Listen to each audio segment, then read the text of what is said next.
자, 오늘 함께 은혜 나누실 말씀입니다. 고린도후서 3장 16절에 있는 말씀입니다.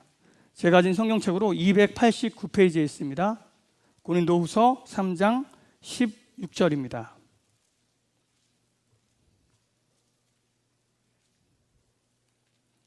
봉독해 드리도록 하겠습니다. 그러나 언제든지 주께로 돌아가면 그 수건이 벗겨지리라. 아멘. 야야,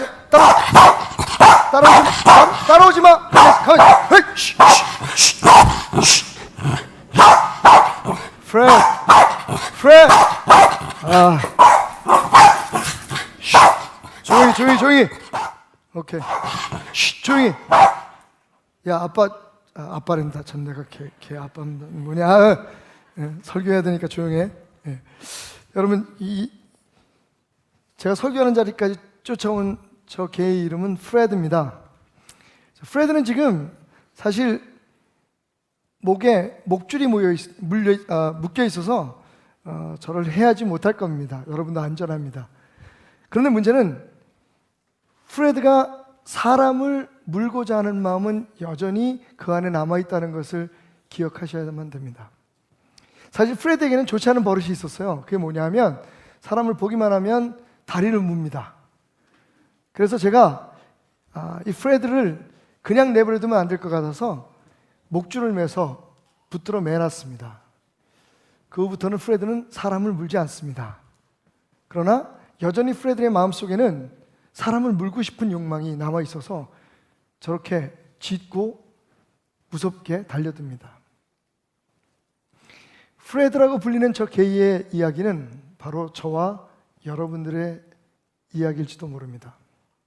여러분, 본성이 바뀌지 않으면요, 우리의 심성 자체가 변화되지 않으면 아무리 교회라는 틀, 그리고 여러 가지 규범이나 혹은 율법이라고 불리는 규정과 규율로 우리를 붙들어 맨다고 해도 우리는 여전히 힘들고 어렵고 고통스러운 삶을 살 수밖에 없습니다.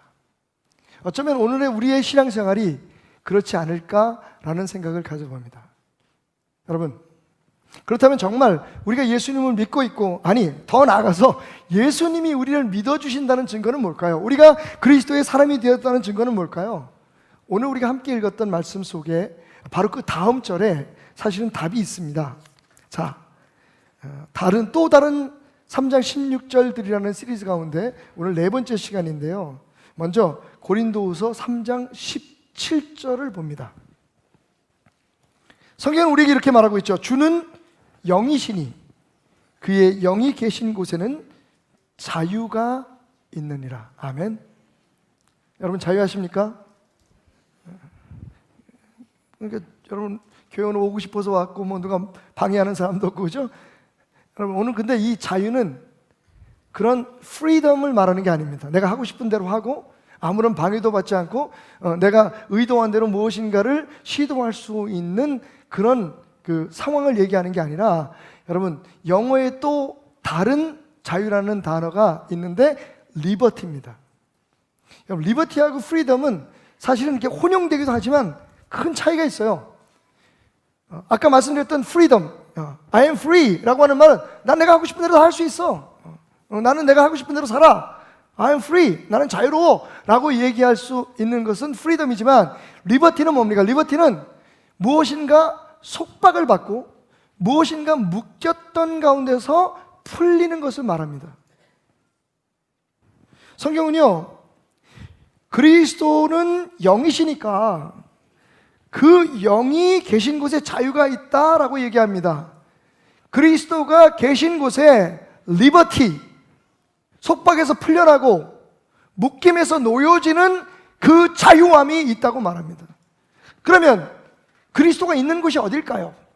영이신 그리스도께서 계신 곳은 바로 지금 여러분의 마음입니다. 여러분의 삶 속에 예수님이 와 계심을 믿으시기 바랍니다.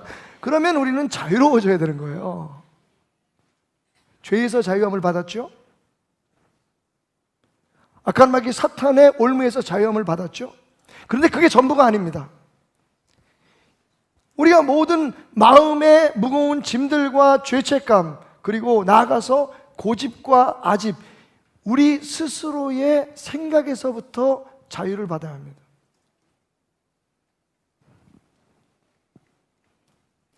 그리스도인 된 증거는 자유를 누리는 것이다. 이건 하나님의 말씀입니다. 요한복음 8장 31절부터 36절까지 우리가 잘 아는 말씀이죠. 그러므로 예수께서 자기를 믿은 유대인들에게 이르시되 너희가 내 말에 거하면 내 제자가 되고 진리를 알지니 진리가 너희를 자유롭게 하리라. 전 세계에서 가장 오용되고 있는 말씀 중에 하나죠. 진리가 너희를 자유롭게 하리라는 말이 뭘 알고 살면 모든 게 다 편해. 뭘 알아야지 모든 것이 자유롭지. 사실 그런 뜻이 아닙니다. 분명히 예수님께서 말씀하신 대로 너희가 내 말에 거하면 참으로 내 제자가 되고 진리를 알게 될 것이다. 그 진리가 너희를 자유케 할 것이다. 내 말이 요한복음 15장에 있는 말씀처럼 너희가 내게 붙어있고 내가 너희 안에 있으면, 내 말이 너희 안에 있게 하면 나로 인해서 흘러들어가는 생명력이, 나로 인해서 흘러들어가는 능력이 너희를 열매 맺게 할 것이다. 자유롭게 할 것이라는 겁니다. 그동안에 묶여있던 것, 막혀있던 모든 것들이 예수 그리스도로 말미암아 풀리고 열리는, 다시 말하면 우리의 속을 변화시켜 주시는 주님의 은혜와 능력을 경험하게 될 것이다.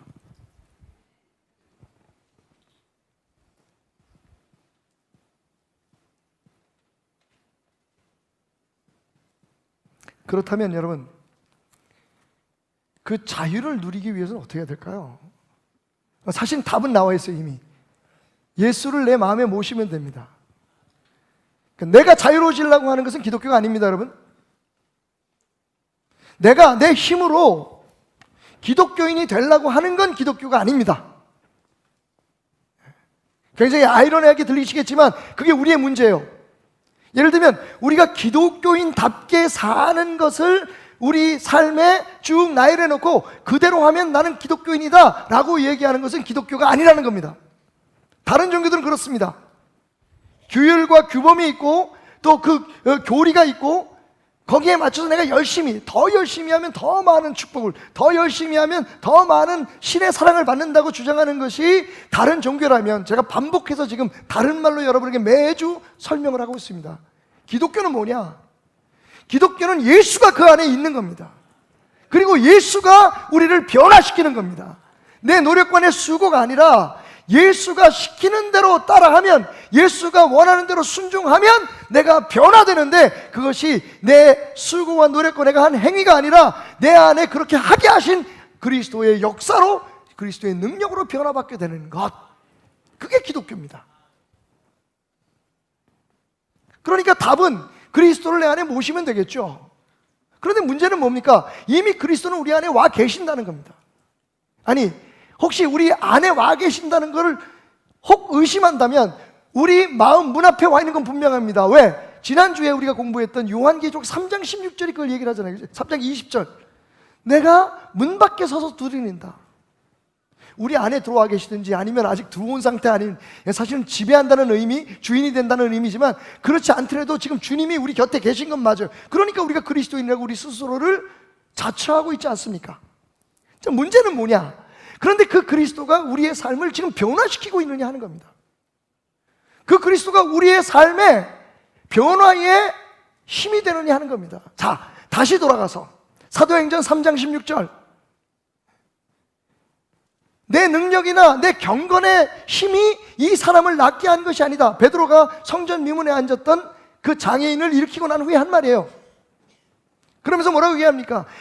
예수 그리스도의 이름과 예수로부터 말미암아 난 믿음이 이 사람을 완전하게 건강하게 했노라. 할렐루야.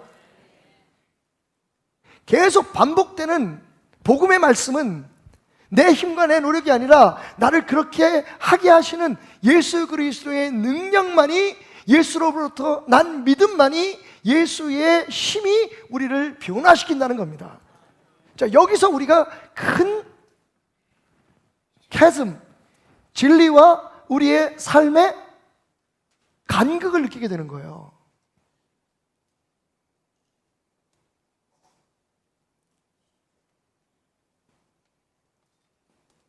자유.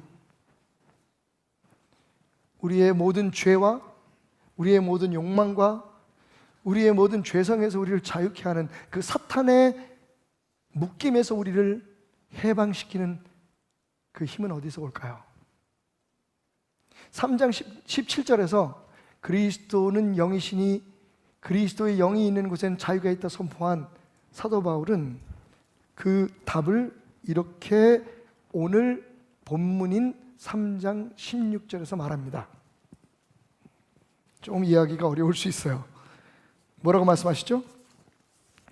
사도 바울은 말하기를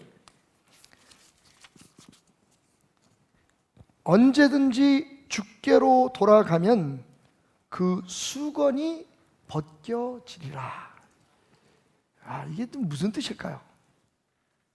조금 더 이해를 돕기 위해서 몇 절 앞으로 나가 봅시다. 12절 우리가 이 같은 소망이 있으므로 담대히 말하노니 우리는 모세가 이스라엘 자손들에게 장차 없어질 것의 결국을 주목하지 못하게 하려고 수건을 그 얼굴에 쓴 것 같이 아니하노라.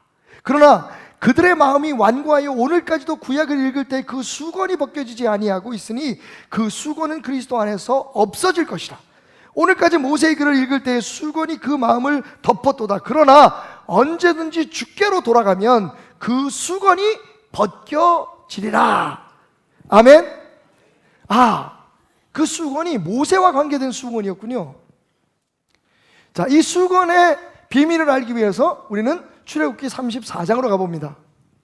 출애굽기 34장에 어떤 말씀이냐면 모세가요 두 번째로 하나님 앞에 율법의 돌판, 십계명의 돌판을 받아서 산에서 내려올 때의 일을 기록하고 있습니다. 자, 제가 두 번째 돌판이라고 말씀드린 것은 그 앞에 원래 그 모세가 산에 올라갔을 때 40일 동안 산에서 금식하면서 주님과 하나님과 함께 거기서 거하면서 말씀을 받아요. 그래서 십계명, 최초의 십계명을 들고 내려오는데 내려와 보니까 난장판이 됐어요. 모세가 올라간 사이에 사람들이 아론을 채근하면서 말합니다. 모세가 안 내려오잖아. 우리를 인도할 신이 필요해. 우리는. 여러분 잘 들으셔야 돼요. 그 사람들이 한 말이에요. 모세가 내려오지 않으니, 보이지 않으니 우리가 믿고 따라갈 신을 우리에게 다오. 그래서 아론이요 그 사람들이 무서워서 그 사람들의 힘에 눌려가지고 우상을 만듭니다. 그게 황금송아지예요. 금송아지 사건입니다. 그런데 이 인간들이 양심은 있어가지고 송아지를 만들어 놓고 그 송아지에다가 뭐라고 이름을 붙이냐면 여호와라고 부릅니다. 사실은 미안해서 그랬는지 모르지만 그건 하나님을 두 번 배신하는 일이죠. 황금송아지를 만들어 놓고 여호와라고 만들고 거기에서 환락의 축제를 보냅니다. 모세가 내려오니까 그 상황이 벌어지고 있는 거예요. 모세가 너무 진노해서 화가 나서 자기가 가지고 있던 돌판을 집어던지고 그 돌판이 떨어진 곳에서 하나님의 저주가 임하고 많은 이스라엘 백성들이 그 자리에서 죽습니다. 그리고 이제 두 번째, 어느 정도 시간이 지나고 나면 두 번째 하나님께서 다시 모세를 불러요. 야, 그래 아무리 믿고 싫어도 여기까지 끌고 가서 저 인간들 다 죽이면 되겠니? 자, 내가 다시 너에게 말씀을 줄 테니까 너는 돌판을 만들어서 가지고 올라와라. 두 번째 하나님께서 똑같은 십계명의 말씀을 모세에게 주십니다. 모세가 그 돌판을 가지고 내려옵니다. 아마 생각이 복잡했을 거예요. 이 인간들이 또 무슨 짓을 하고 있을까? 그런데 다행히 내려가 보니까 한 번 겪은 일 때문에 그런지 학습 효과인지 이스라엘 백성들이 모세를 그냥 기다리고 있었어요. 그런데 문제가 있습니다. 이스라엘 백성들이 자꾸만 모세를 슬슬 피하는 거예요. 모세도 몰랐습니다. 성경은 모세 자신도 그 이유를 몰랐다고 말합니다. 그래서 나중에 아론이 모세를 찾아와서 얘기해요. 모세, 사람들이 자네를 피하는 이유를 아나? 글쎄 말이에요. 왜 피하죠? 저는 하나님의 말씀을 전했을 뿐인데 사실은 자네 얼굴에 나는 광채가 너무 밝고 환해서 사람들이 자네를 두려워한다네. 자네 얼굴에 하나님의 영광이 빛나고 있어. 그 순간 여러분 모세가 한 게 뭔지 아십니까? 수건을 폈어요. 옆에 있는 천이죠. 영어로는 veil이라고 합니다. V-E-I-L. 면사포의 면사포. 천을 하나를 잡아가지고요 자기 얼굴을 덮었다고 얘기합니다. 지금부터 저는 얼굴을 덮고 설교하겠습니다. 여러분이 제 얼굴 보는 게 너무 부담스러워서 지금 막 다 뚫어지게 바라보고 있어. 그리고 성경은 계속 말하기를 모세가 하나님과 대화할 때는 이 수건을 벗고, 그리고 사람들 앞에 서서 하나님이 주신 말씀을 전할 때도 수건을 쓰지 않았습니다. 그런데 말씀을 전하자마자 그는 수건을 다시 썼어요. 그런데 안타깝게도 출애굽기 34장은 모세의 그런 행동의 이유가 무엇인지를 말 안 해주고 있습니다. 우리가 눈치는 챘지만 그걸 지금 사도 바울이 고린도 교회에 1500년, 약 1500년 후에 지금 풀어주고 있는 거예요. 13절 다시 읽습니다. 우리는 모세가 이스라엘 자손들에게 장차 없어질 것의 결국을 주목하지 못하게 하려고 수건을 그 얼굴에 쓴 것을 안다는 겁니다. 모세가 그 수건을 가린 이유가 뭔지 아십니까? 사람들이 첫 번째 모세가 부재했을 때 가졌던 그 불안함. 여러분, 이스라엘 백성들이 우상을 만든 이유가 뭐예요? 모세가 안 보이기 때문이죠. 그 얘기는 이미 이스라엘 사람들의 마음속에 모세는 영원한 영광의 대상인, 경배의 대상인 하나님의 대리자가 되어 있었던 거예요.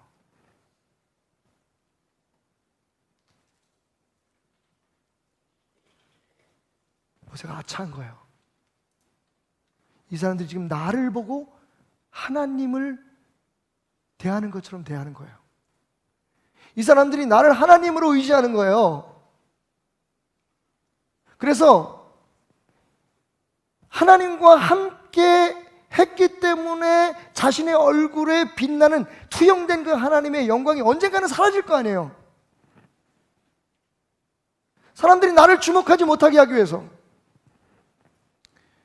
나는 그냥 하나님의 종일 뿐이고 하나님이 주신 말씀을 전할 뿐이고 나는 하나님께로 여러분을 인도할 뿐이고 나를 주목하지 마십시오. 여러분들이 주목해야 될 것은 내 빛나는 얼굴이 아니라 바로 나를 여기까지 있게 하신, 그리고 여러분들을 이끌어 오신, 여러분들이 경배하고 예배해야 될 유일한 영원히 없어지지 않을 영광의 빛인 여호와 하나님밖에 없습니다. 그거를 주장하려니까 어떻게 해요? 자기 얼굴을 가린 거예요. 여러분 아시겠어요?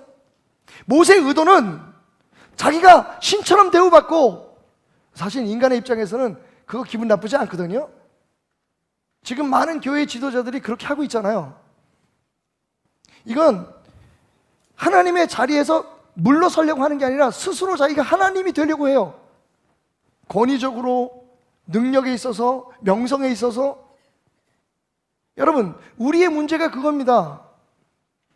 여러분들이 지금 이렇게 제 얼굴을 두드럽게 바라보시면서 이런 생각을 하실 거예요. 와, 우리 목사님의 얼굴에 빛이 나는 거 보니까 어제 밤에 하나님과 함께 했었나 보다. 여러분 오해하지 마십시오. 이 빛은 조명빨입니다.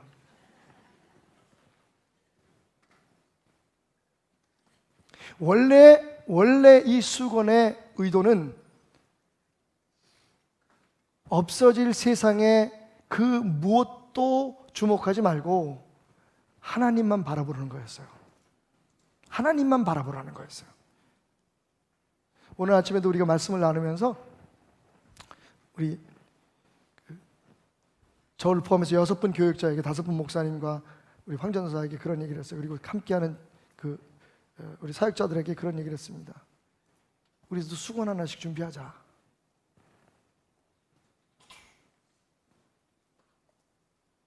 정말 열심히 최선을 다해서 주님을 위해서 일하고 수건을 덜붙여 하는 겸손을 찾아보자.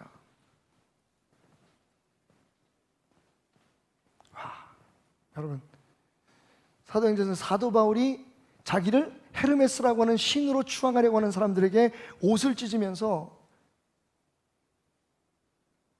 긁히고 핥혀서 피나는 맨살을 보여주면서 나도 여러분과 똑같은 사람이에요. 지금 여러분들이 본 이 역사, 나타난 이 능력은 내가 아니라 하나님께서 하신 겁니다. 예수 그리스도께서 하신 겁니다라고 울부짖었던 이유를 여러분 우리는 깊이 생각해 봐야 해요.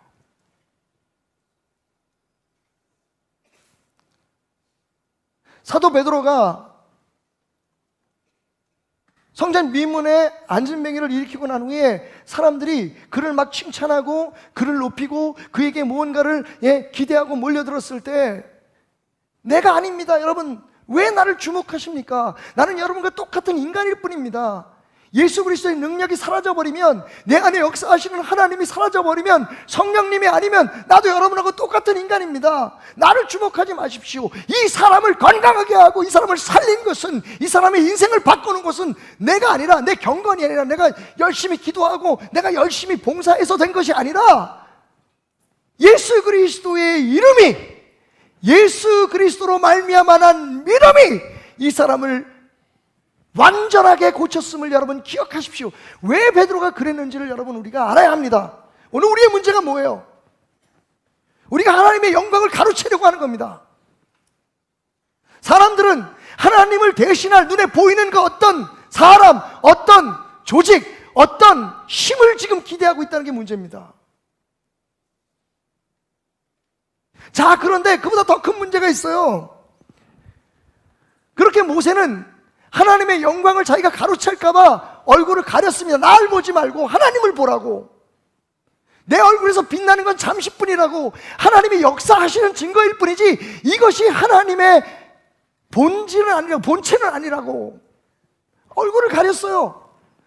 그런데 이스라엘 백성들이 그 후에 이 수건을 어떻게 받아들였냐면 그거야말로 하나님의 임재의 상징이라고 생각한 거예요. 그래서 그 다음부터는 아마도 어쩌면 어떤 사람들은 얼굴에 수건을 뒤집어 쓰고 하나님 앞에 예배한 사람도 있었을지도 모르겠어요.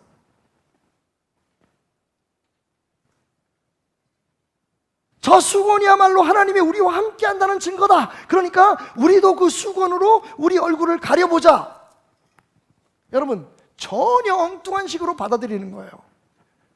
하나님의 은혜를 또 다른 우상 숭배의 방식으로 받아들인 겁니다. 그게 바로 율법이에요. 여러분, 율법은 우리를 묶어놓는 줄과 같다고 말씀드렸습니다. 우리가 아무리 살인하지 말라, 도둑지 말라, 윤리적으로 도덕적으로 그 법을 잘 지킨다고 해도 우리 안의 심성은 계속해서 물고 싶은 그 프레드처럼, 사람의 다리를 물고 싶은 프레드처럼 우리 마음속에 그 죄성이 살아있으면, 변화되지 않은 심령이 있으면 여러분, 우리는 신앙적으로 조금 더 성장할 수 없어요. 인간적으로는 도움이 됩니다. 착하게 사니까요. 어려운 사람들 도와주잖아요. 자기 이름 내고 자기가 영광을 다 받죠. 얼마나 좋은 일입니까? 그러면 불쌍한 사람들 도와줄 거 아니에요. 우리 베들교회에서 하는 것처럼 뭐 아프리카에도 뭐도 하고 뭐 어디도 뭐 선교하고, 그리고 지역사회에도 우리가 좀 나누고. 여러분, 그 일로 인해서 얼마나 많은 사람들이 칭찬하고 얼마나 많은 사람들이 혜택을 입겠습니까? 그런데 문제는 그게 우리한테는 아무런 유익이 없다는 거예요.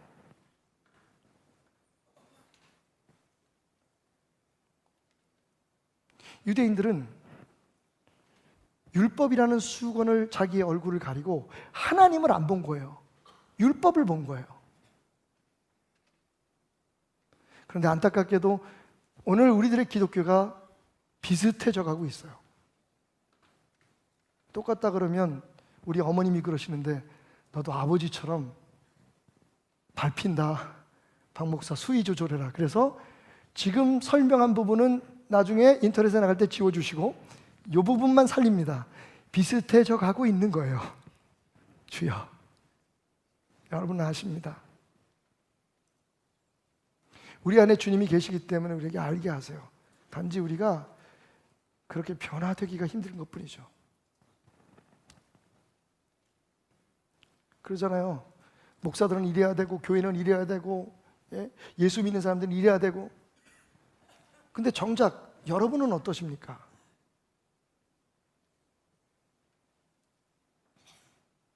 언제부턴가 우리는 예배 드리고 기도하고 정말 그 순고하고 주님이 내 안에 계셔서 나로 하여금 하나님을 예배하게 만들어서 하는 그 귀하고 행복한 행동들을 하나의 법으로 만들어서 이렇게 기도 잘하는 사람은 예수 잘 믿는 사람, 이렇게 헌금 잘하는 사람은 예수 잘 믿는 사람. 내 마음에서 우러나는 게 아니라 그 행위 자체로 우리의 동기가 아니라 우리의 진심이 아니라 행위 자체로 우리의 신앙을 가늠하는 그런 교회가 되어버렸어요. 제가 심하게 말하기를 우리는 기독교를 유교로 배우고 있다, 유교로 가르치고 있다고 말씀하죠. 여러분, 한마디로 말해서 기독교는요, 예수로 말미암아 예수 때문에 예수가 우리의 삶을 변화시키고 우리의 삶을 하나님의 사람으로 바꾸어가는 거예요. 우리가 불림을 받았던 목적대로 로마서 8장에 기록된 것처럼 하나님께서 우리를 부르신 이유는 그분을 닮아가기 위해서 그런 거예요. 어떤 행위와 우리 어떤 수고로 인해서 그것 때문에 우리가 예수를 잘 믿어지고 주님 안에서 성장하는 게 아니라 예수가 우리 안에 오셔서 우리의 주인이 되시고 그분 앞에 우리의 생각과 우리의 모든 것들을 다 양보하고 드려서 그분이 우리의 삶을 주장하면 내 생각 아닙니다. 그 수고를 벗어나는 거예요. 그 수고를 걷어줘야 된다는 거예요. 제가 성도들하고 이야기하면서 그분들도 제가 답답하겠지만 제가 답답한 게 있어요. 뭘 얘기를 하면요, 나는 그렇게 생각하지 않아요, 목사님. 나는 그냥 내가 하고 싶은 대로 할래요, 그래.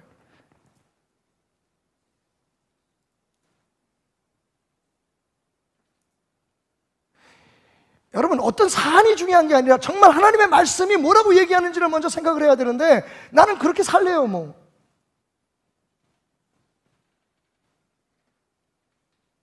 교회에서 왜 다툼이 일어나고 싸움이 일어납니까?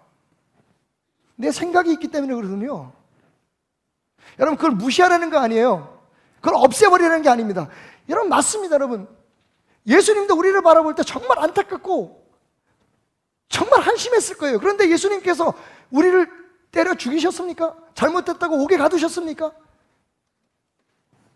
예수님을 닮아가는 게 참 신앙이라면 사실은 우리가 싸움이 당연히 우리가 멈추는 게 아니라 멈춰줘야 돼. 우리가 멈추려고 하니까 싸움은 안 멈춰지는 거예요. 우리가 우리 스스로 어떤 행위나 어떤 일에 대해서 결정을 내리고 그것을 끊거나 그것을 하거나 우리 뜻대로 하려고 그러니까 그게 안 되는 거예요, 여러분. 예수님께서 우리 안에 들어오셔서 예수님께서 역사하시면 그분이 해야 될 것과 하지 않을 것들을 우리를 통해서 이루시는 것이 그게 기독교입니다. 그래서 예수님을 닮아가는 거예요. 그게 우리의 힘으로 되면 다른 종교와 기독교가 다른 게 뭐가 있겠어요? 그리고 우리는 이미 압니다.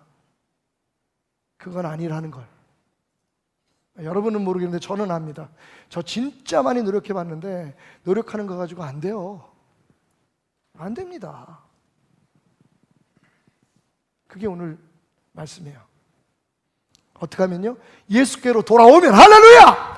예수께로 돌아오면, 그 다른 말로 말하면 이미 예수가 너희 안에 있고 예수님이 너희 문 밖에 있지만 그 예수님이 너희의 삶을 지배할 수 있도록 너희 자신을 예수님 앞에 드리면,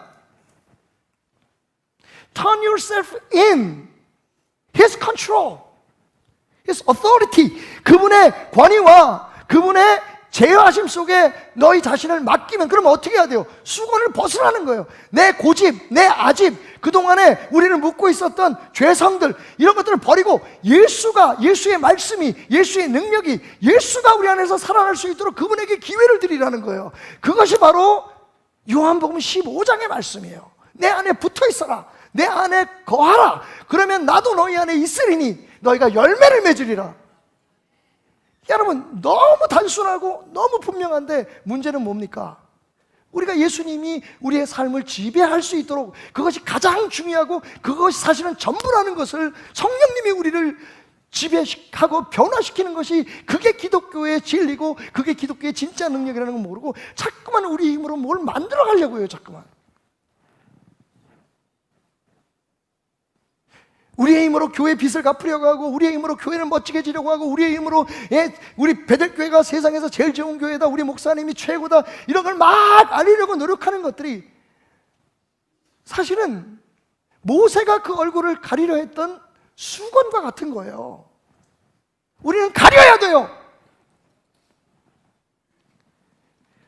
사람들로 하여금, 특히 믿는 자들로 하여금 예수 그리스도 영원히 변치 않은 영광의 근본인 하나님을 바라보게 하는 것을 방해하는 모든 것들을 가려야 돼요. 그러나 동시에 그것 때문에 진짜 예수님을 못 보게 하는 훗날 이스라엘 백성들이 가졌던 율법이라고 하는, 교리라고 하는, 규례라고 하는, 자기 아집이라고 하는, 자기 고집이라고 하는, 자기의 교만이라고 하는, 자기 의라고 하는 수건은 벗어버려야 돼요. 그래서 예수님이 보이는 순간, 예수님이 우리의 삶을 주장하는 순간, 수건을 거둔 것 같은 얼굴로 그분과 맞대하게 되는 순간 우리의 삶에 진짜 자유가 시작된다는 거예요. 여러분, 왜 그런데 그게 이해가 안 될까요? 이건 논리가 아니기 때문이에요. 이건 이론이 아니기 때문이에요. 말 그대로 예수님 내 안에 역사하셔서 매일매일 그 기도하고, 예수님이 역사하는 것을 방해하는 우리의 삶의 수건과 예수님과 우리 사이를 가로막고 있는, 여러분, 나도 예수님을 못 보고 예수님도 나를 못 보는 거예요. 수건이 가려 있으면. 그게 죄일 수도, 회개하지 않은 죄일 수도 있고, 내가 지독하게 끝까지, 어떨 때는 반항심으로, 어떨 때는 내가 정말 그걸 포기하고는 나는 존재할 수가 없어라고 주장할 만큼 내가 붙들고 있는 그 아집과 고집이 사실은 우리의 수건인 거예요. 예수님이 역사하는 걸 방해하는 거예요. 여전히 나는 내 힘으로 착해질 수 있고 내 힘으로 구원을 얻을 수 있다고 생각하는 것이 수건인 거예요. 그게 벗겨지지 않으면 한국교회의 싸움은 멈추지 않을 겁니다. 목사와 성도들 간의 갈등은 끝나지 않을 겁니다. 내 수건 안에서 내가 판단하고 내가 결정한 것으로 모든 것이 돼야 되니까요. 내 생각대로 되지 않으면 안 되는 거니까요. 그러니까 불편하고, 그러니까 힘들고. 여러분, 우리는 마치 목이 메인 프레드처럼 지금 신앙생활해요. 많이 착해졌죠? 사람들이 볼 때 저분 교회 나가신데 저분 목사님이래. 여러분, 그 사람들이 가지고 있는 틀이 있어요. 목사는 이래야 되고, 집사는 저래야 되고, 교회 다니는 성도는 이래야 되고. 근데 여러분, 우리는 변한 게 아무것도 없어요. 여전히 세상에 돈이 신이고 명예가 신이고, 하나님을 이용해서 그 찬란한 빛, 영원히 없어질 빛 대신 내 얼굴빛이 빛나기를 원하고, 내 이름이 드러나기를 원하고, 그리고 교회 안에서 뭘 하고 세상에서 뭘 했는데 사람들이 안 알아주면 짜증나고 화나고, 아이씨, 교회 바꿔야지. 알아주지잖아 이놈의 교회는. 무슨 차이인 줄 아세요? 내가 해서 하나님 앞에 인정받으려고 하는 것과 하나님이 내 안에서 역사하셔서 요구하시는 것을 순종함으로 하는 것과의 차이예요. 이른 아침 목사님들에게 그렇게 부탁했어요. 여러분, 아무래도 여러분이 나보다 목회를 더 할 테니까 이제 여러분의 시대가 올 거니까 부탁하자고요. 나처럼 이렇게 하면 목회가 망할 텐데, 종교적인 사람들이 더 이상 모여들지 않을 텐데,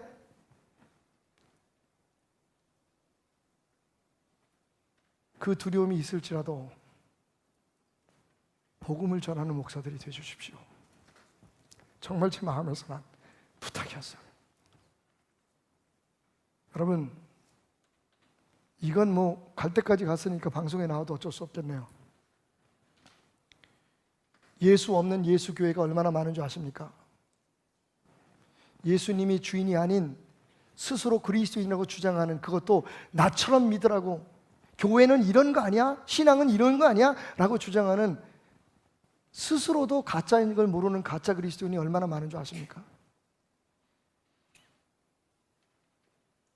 당장 누구 앞에 보이기 위해서, 누구한테 인정받기 위해서, 심지어는 하나님 앞에 잘 보이려고 착한 일하고 선하게 사는 것이 신앙이 아닌 줄 모르는 얼마나 많은 어리석은 사람들인 줄 아십니까? 그렇다면 교회는 윤리교실이죠. 여기는 인문학 교실이 아닙니다, 여러분. 어차피 기독교의 진리는 믿지 않는 사람들은 바보 같아요. 여러분, 죽은 사람이 살아났다는 걸 어떻게 믿습니까? 그런데 그냥 살아나는 게 아니라 그분이 살아나셔서 지금 우리 안에 이 못난 사람의 마음속에 아직도 헤매고 아직도 힘들어하는 나의 마음속에 와 계신다는 거, 성령님이 와 계시는 걸 어떻게 그걸 인정할 수 있습니까? 그런데 그걸 인정하지 않으면 신앙적으로 한 걸음도 성장하지 못해요. 아니, 그리스도인이 되었다고 말할 수도 없어요. 사실은 예수를 믿는다는 게 뭔데요? 그분의 말씀을 진리로 받아들이고 그분을 내 삶의 주인으로 모시는, 그래서 우리가 그분을 주인 하잖아요. 누가 주인이에요 지금 우리의 삶에? 누가 주인이에요? 예수가 주님이 역사해 주신다고 그러잖아요.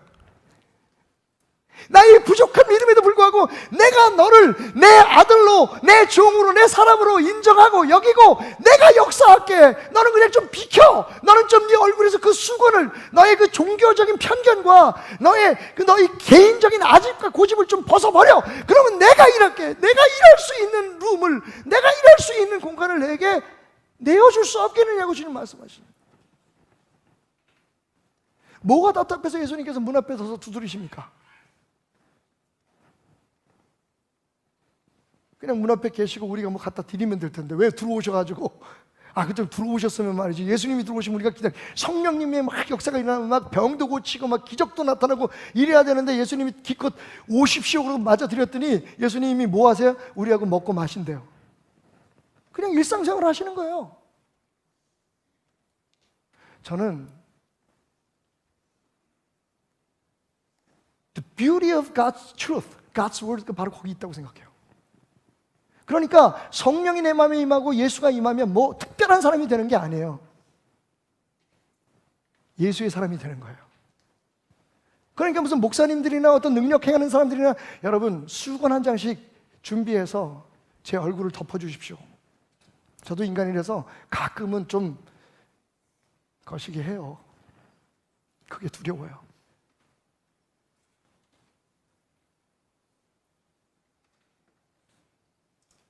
예수예요, 답은. 예수예요, 답은.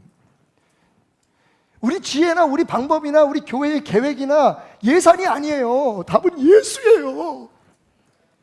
나는 우리 교회 목사님들이 이 교회에서 앞으로 자라나는 모든 주의 종들과 그리고 여러분들이 그 비밀을 알고 정말 우직하게, 세상 사람들이 보면 무식할 정도로 예수에게 붙어있고 예수에게 머물고 매일매일 예수님 내 안에 오셔서 당신의 일을 하십시오. 나를 통해 주님 일을 하십시오. 당신이 말씀하시는 것을 내가 순종하며 살겠습니다. 그래서 예물도 드리고 그래서 헌신도 하고 내 의지로 예수님을 기쁘게 드리는 게 아니라 예수님의 역사로 내 삶이 행복해지고 기뻐지는 그런 삶을 누리는 진짜 그리스도인이 되었으면 좋겠습니다. 그래서 서도는 얘기합니다. 자, 이제 여러분의 눈을 가려서 그 주님을 보지 못하게 하는, 그 진짜 진리를 모르게 하는 수건을 걷어버리십시오.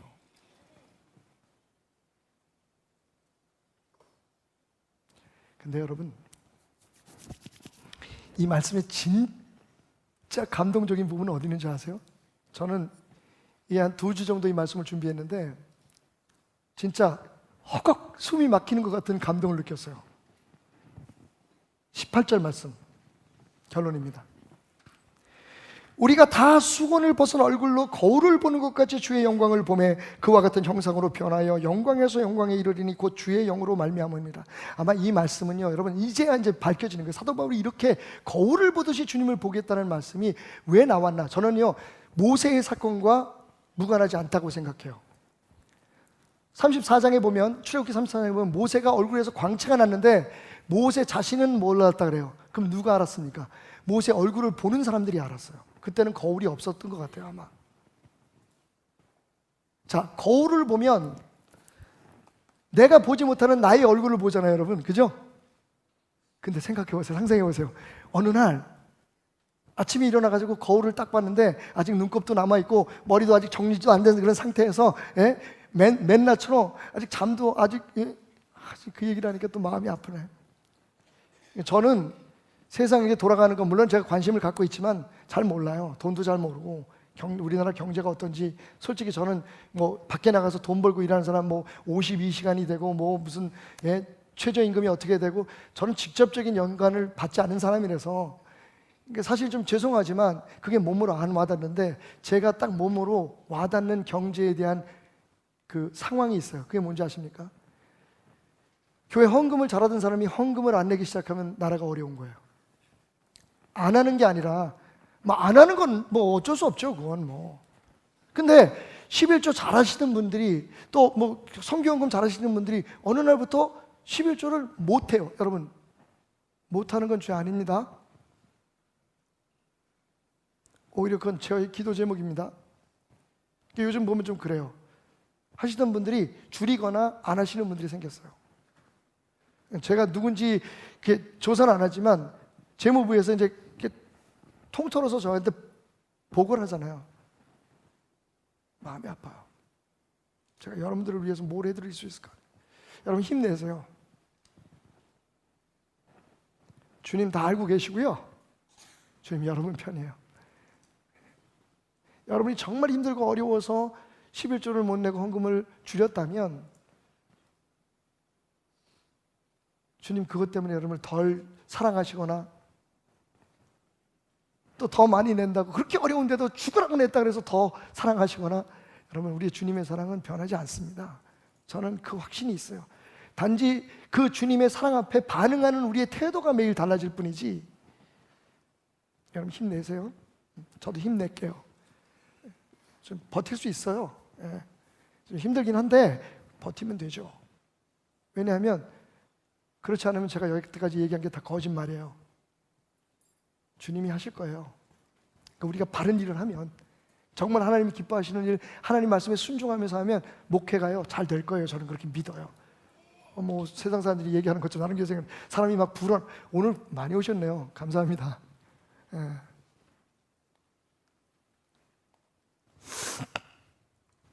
다시 얘기로 돌아가서 오늘 아침에 일어났는데 거울에 이렇게 눈을 비비면서 섰어요. 양치를 하고 안 떠지는 눈을 이렇게 떴는데 내가 바라본 그 거울에 예수님의 얼굴이 비치는 거예요. 거기 누가 서 있는데요? 당신이 서 있는데 거울에 비친 얼굴은 뭐예요? 예수님의 얼굴이에요. 우와!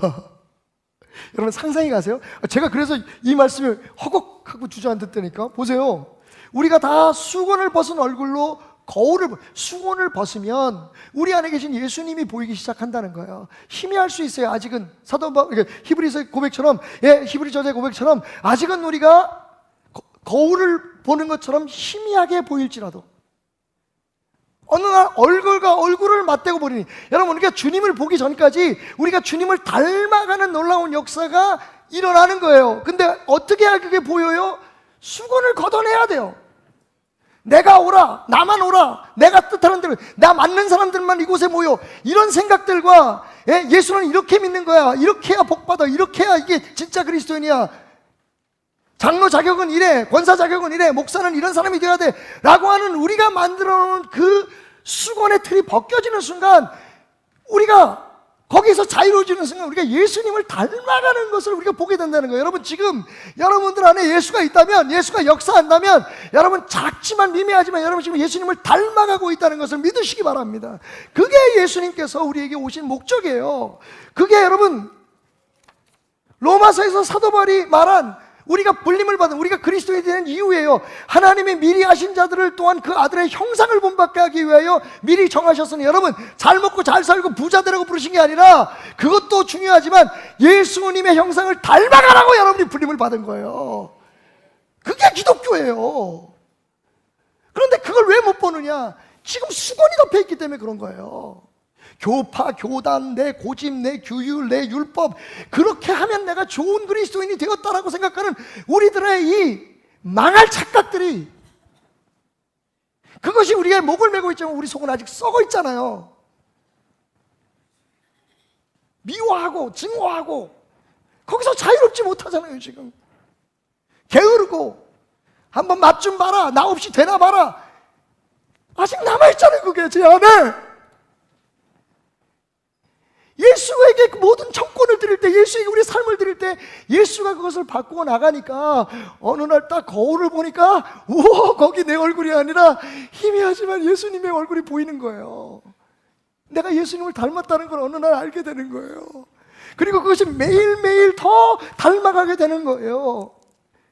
그와 같은 형상으로 변화하여 영광에서 영광으로 점진적으로 우리가 예수님을 닮아가는 거예요. 우리가 예수님께 우리의 삶을 드리고 우리의 생각과 우리의 마음을 드리고 우리가 가지고 있던 그 고집과 꼴통스러운 교만에 내가 신처럼 행동했고 내 생각이 말씀보다 앞섰던 그 수건을 내려놓는 순간 내가 예수님을 닮아가는 게 느껴지는 거예요. 그러면 우리의 거울이 뭘까요? 바로 당신의 눈이에요. 사람들이 어느 날 여러분을 보고 예수님 닮아가고 있다는 것을 느껴야 돼요. 시간이 좀 걸릴 거예요. 특별히 가까이 사는 사람은 모르더라고. 난 참 많이 변했다고 생각했는데 우리 집 사람은 매일 그때 그 사람 그대로래. 요즘 정말 내가 두려울 정도로, 내가 무서울 정도로 이래가지고 이게 목회를 계속해야 되나 생각할 만큼 제가 예수님을 닮아가려고 막 몸부림을 치고 있는 게 보이는데요. 제 육신이 따라가요. 거기를 제 생각이 따라가요. 그래서 다른 설교 가지고 올라와도 그냥 하고 내려가면 예수님 얘기만 하고, 야, 오늘 선거대 진짜 우리 지휘자님이 영빨이 뭐 대단하십니다. 예수님 닮아가시는 것 같아요. 마지막에 예수로 끝나는데 내가 완전히 허걱하고 막 마음이 무너졌잖아. 내가 눈 감고 찬양을 들었어요. 감사해요. 그게 사실은 찬양대 역할이에요. 물론 목사 위에서 쓰이는 건 아니지만 모든 분들에게 말씀을 제대로 전하려면 목사가 은혜를 받아야 되거든. 여러분 역할 하셨어요. 오늘 제가 교회에서 무료로 식사 대접할 테니까 점수 잘 드시고 가세요.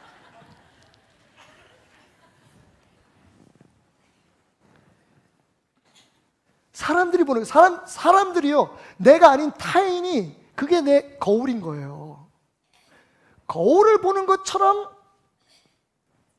내 모습이 여러분들이 판단하고 여러분들이 평가하는 그 모습이 바로 거울에 비친 내 모습인데 여러분들의 입에서 무슨 말이 나오느냐? 오, 많이 달라지셨어요. 예수님 닮아가는 것 같아요. 그 얘기가 나와야 되는 거예요. 정말 열심히 하세요. 저분 믿음 좋아요. 오, 헌금을 저렇게 많이 하지? 어떻게 저렇게 열심히 그냥 새벽부터 나와서 기도하지? 그게 답이 아니라 뭐 형편도 그렇고 멀리 있고 힘들어서 정말 마음은 원하는데 그렇게 못함에도 불구하고 예수가 역사하면 변하거든요. 아무리 열심히 율법을 지켜도 예수가 없으면 예수 잡아 죽이는 사람들이 되는 거예요. 예수예요, 답은. 예수예요. 자, 우리 내일 아침 이런 꿈을 한번 꿔봅시다. 아침에 일어나가지고 우리 성도님들 가운데 하루에 막 4시간, 5시간도 못 주시는 분들 많아. 뭐 일어나가지고 힘들게 오늘 또 뭐 하고 살지, 어떻게 오늘 그 일을 처리하지 라고 생각하면서 거울을 딱 봤는데 그 거울에 예수님의 얼굴이 잠시라도 확 스쳐갔으면 좋겠어요. 예수님 내 마음에 오세요. 오늘도 주님과 함께 살. 내가 오늘 계획이 있고요, 내가 오늘 그 계획을 이루기 위해서 오랫동안 준비했지만 이 모든 것들은 주님이 역사하실 때만 주님의 열매가 될 줄 믿습니다.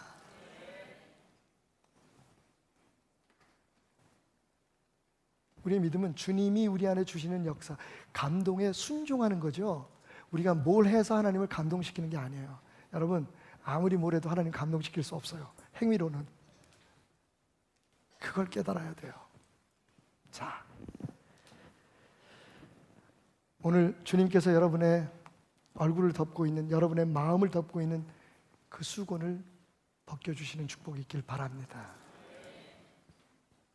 정말 영광에 비친 유일한 소망이요, 우리를 변화시키는 능력이신 주님만이 여러분 앞에 보여지기를 주님의 이름으로 축원드립니다. 제가 제 나름대로 그래서 오늘 말씀을 생각하면서 이런 결론을 지어봤어요. 하나님이 세상을 이처럼 사랑하사 독생자를 주셨으니 이는 그를 믿는 자마다 멸망치 않고 영생을 얻게 하려 하십니다. 요한복음 3장 16절, 그 말씀을 우리가 믿어서 하나님의 자녀가 되었습니다. 영생을 얻으셨습니다. 여러분,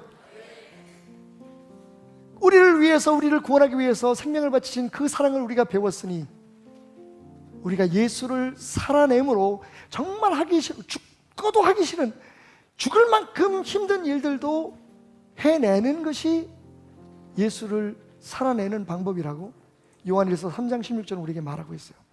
그런데 그게 우리의 힘으로 안 되니까 예수로 말미암아 난 믿음으로 살아가라고 얘기하고 있어요. 사도행전 3장 16절.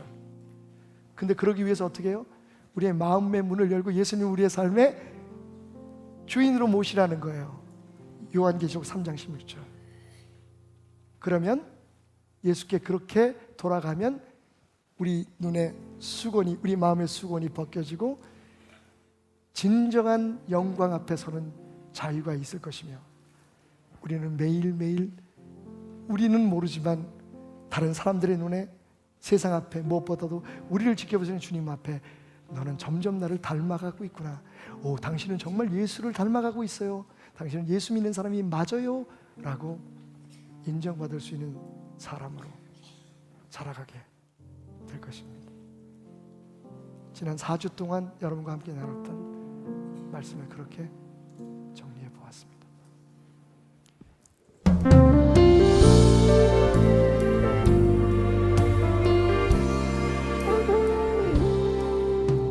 주 부르심 따라 예수 이름 부르며 나의 인생을 드렸네.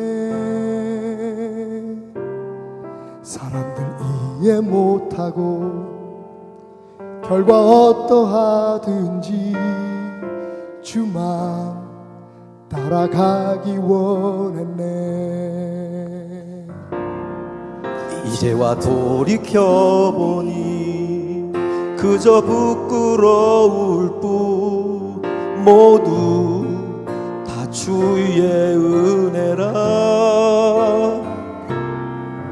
벼랑 끝에 선 나를 주의 손이 이끌어 여기까지 인도하셨네. 하나님 사랑 날 떠나지 않고 끝까지 사랑하셨기에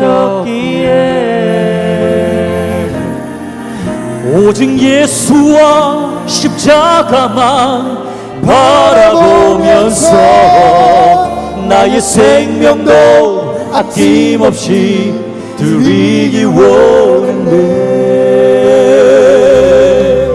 내 노래가 상한 영혼을 일으켜 다시 살게 하는 노래가 되기.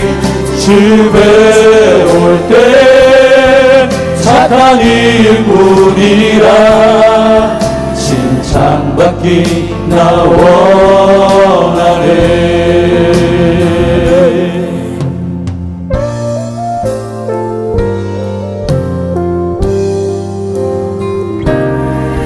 하나님 사랑 날 떠나지 않고 끝까지 사랑하셨기에 오직 예수와 십자가만 바라보면서 나의 생명도 아낌없이 드리기 원했네.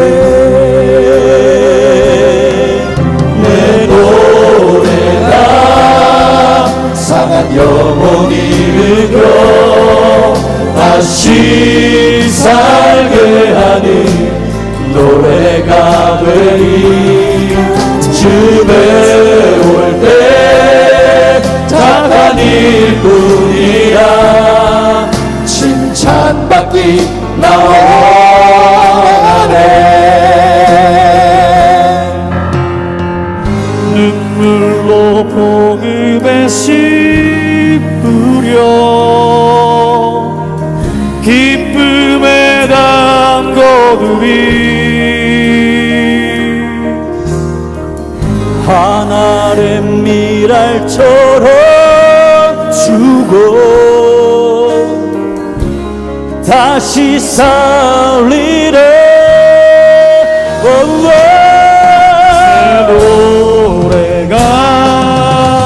내 노래가